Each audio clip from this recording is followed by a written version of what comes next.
Now we are on to the raspberries.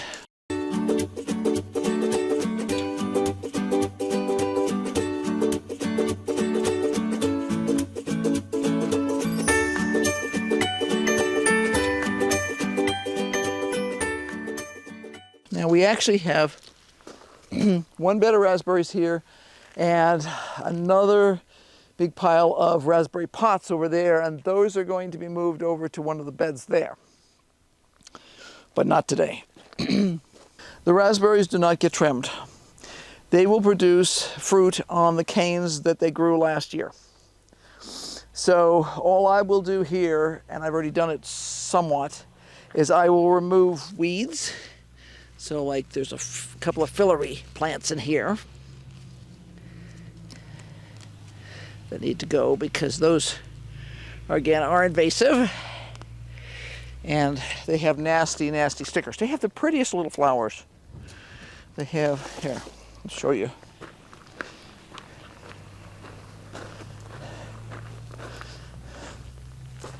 Hopefully you can see that cute little flower there.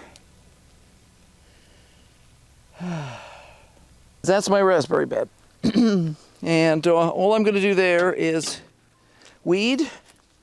There's a couple of spots. I think I've got most of them already. There were a couple spots where the edges were damaged by, the ends were damaged by frost. So you had crispy stuff. So we had dead wood there. Ouch. These do have stickers. So I can see that this plant is alive up to here. So I took that off because that's dead.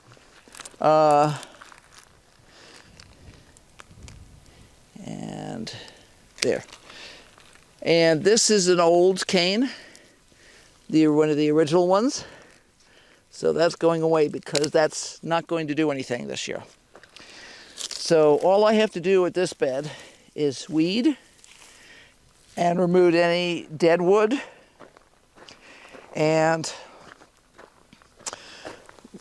then I'll be fertilizing and top dressing and stuff like that later. I'll watch. I don't want to cut too early. Some of these I can see are definitely dead. You can see the ends are dead on them.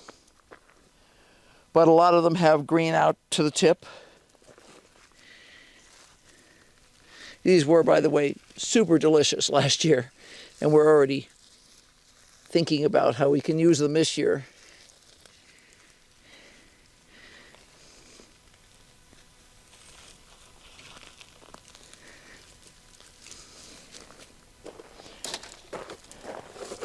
That little bit of white is leftover shade cloth. And this end of the bed somehow managed to grow a lovely crop of grass at the end of the summer.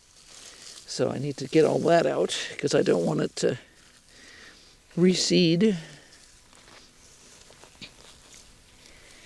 and continue the issues. There's also quite a few raspberry sprouts coming up in here. I think you can probably see that.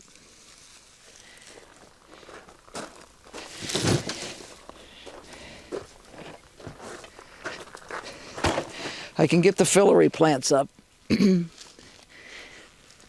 by prying them up with my clippers and grabbing the plants. The soil is very moist right now because we've had a lot of weather. Combinations of, I say weather because there's a combination of rain and sleet and snow and all kinds of other things. But I want these filaries out of here because they are a pain. Literally, they have nasty spear-like seeds that will get into fingers and toes for people and cats and dogs and, yeah, the whole thing. So they're not as bad as goat heads, but they are very obnoxious.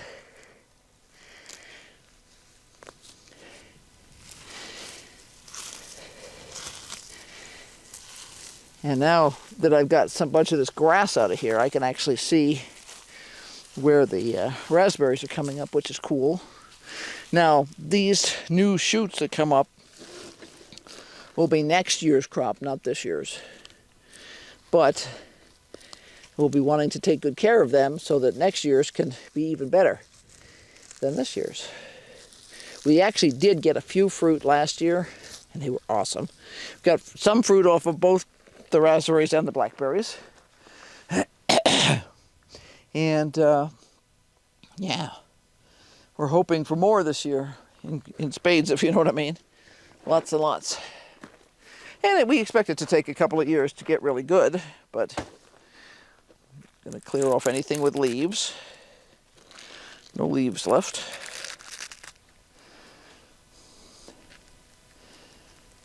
According to the county extension, it's hard to grow raspberries around here because they're a little too fragile. So we're willing to put in extra effort because we realized that when it comes to gardening, growing our own berries was something that would really reduce our overhead, because we can grow or get very inexpensively a fair number of the veggies that we grow here. But fruit is something that we wind up spending a considerable amount of money on. And raspberries and blackberries are what we buy most of the time, that and blueberries. So it's like, yeah, this is something that I won't say it's instant, but it's pretty darn close to instant. And it's a long-term investment if you take care of the plants. I don't know how long the beds can last, but a very long time.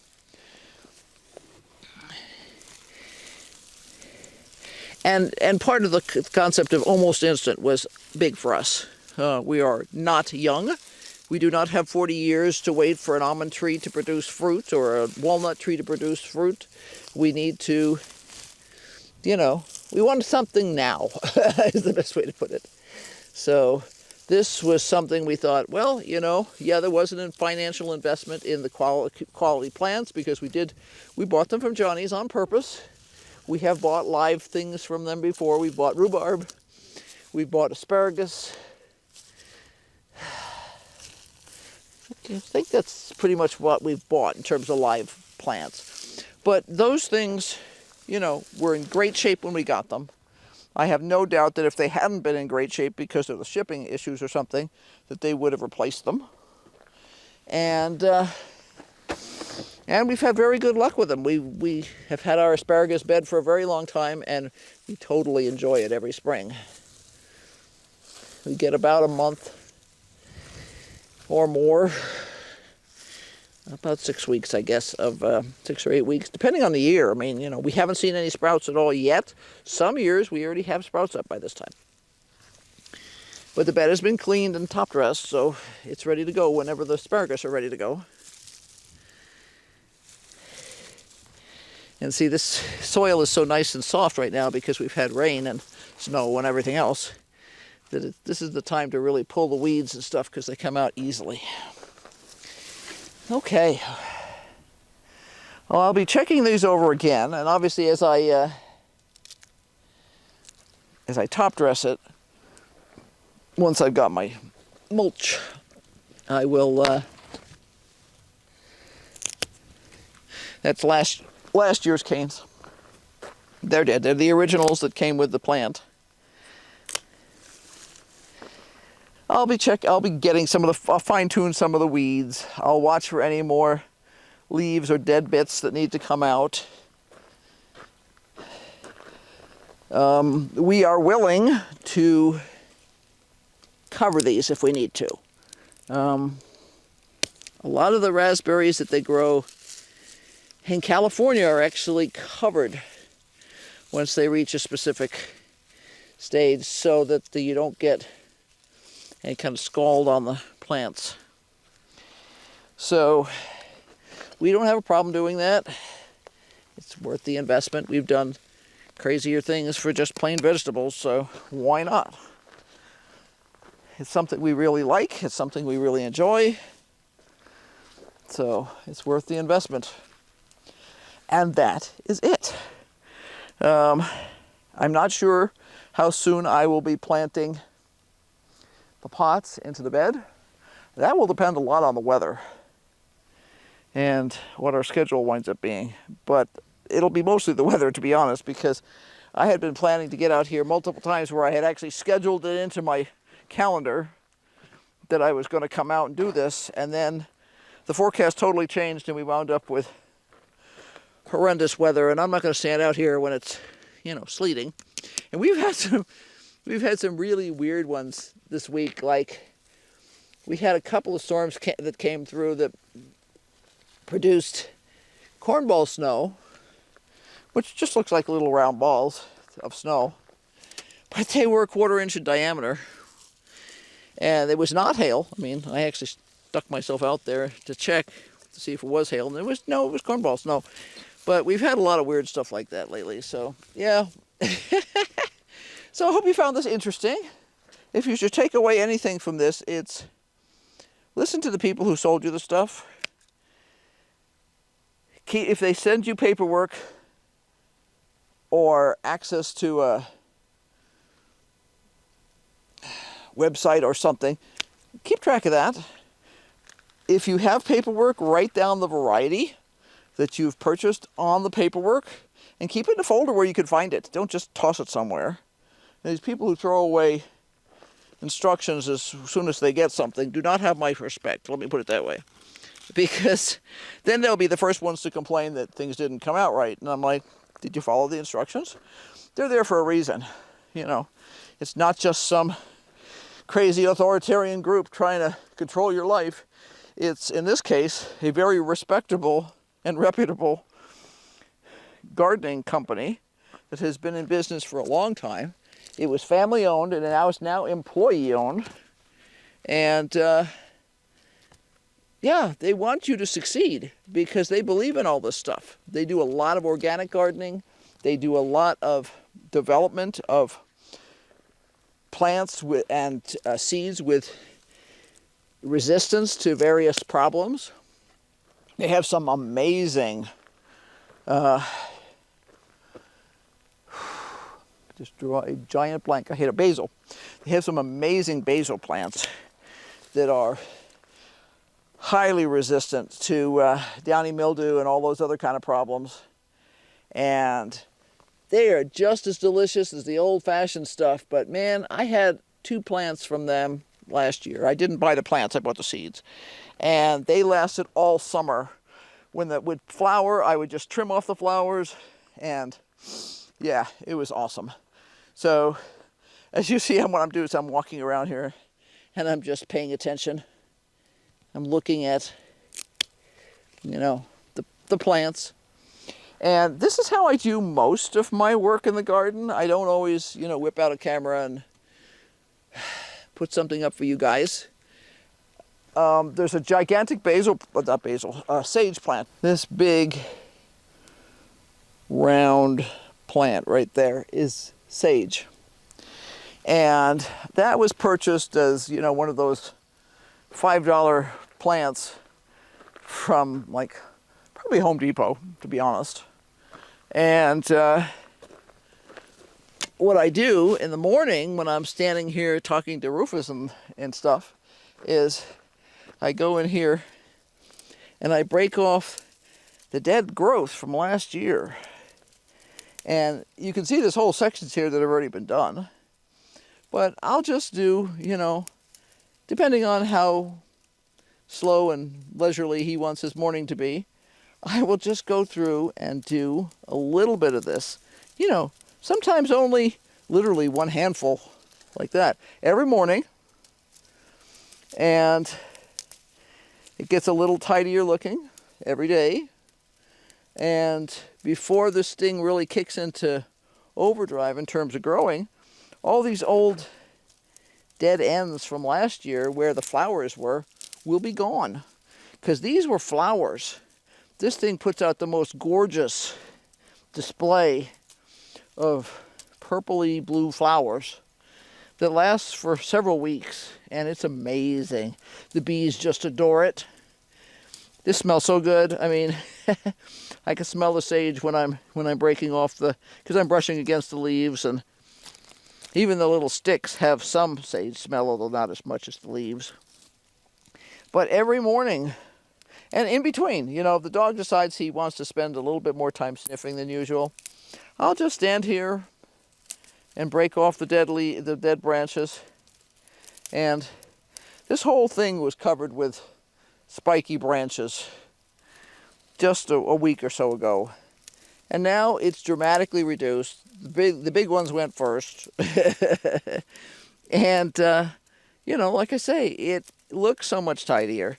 And it's something I can do while I'm spending time out here anyway. You know, a lot of times the dog's listening to something.